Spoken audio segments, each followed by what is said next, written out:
fara. Wannan shine haɗin da ake yi turare na wuta wanda zai kamshe ɗaki amma na zamani.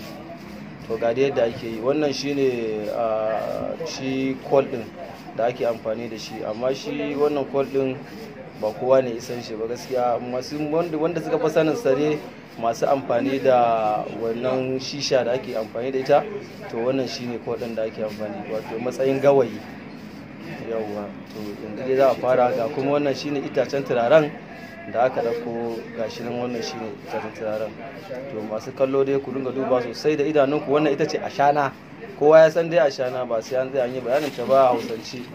Yawwa, daga nan ga za a fara, za a dauko ta. Idan aka dauko sai a ɗauko wannan kol ɗin, wato shi gawayin nan sai a kunna shi, inda kin kusan tabbatar da cewa shi dama kamar dai yana amfani ne haka, da an sa masa wutar sai kuma ya kama da kansa ya ringa ci.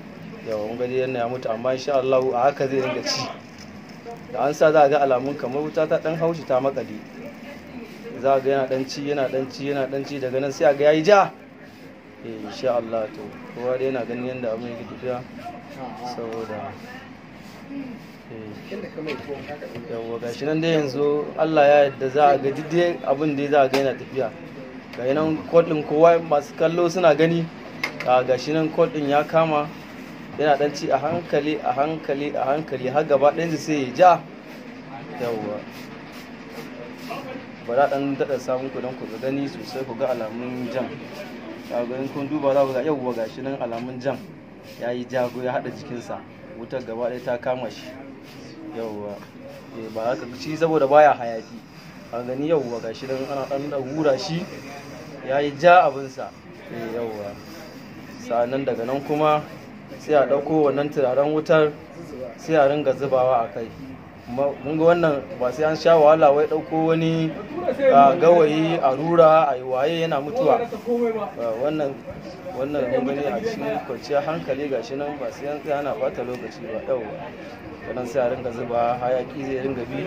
In kana da fanka a ɗakin ka ko AC, to Allah da zai ringa dan bai baya, yana tara da ɗakin shi kwanciyar hankali ba tare da hayaki ba.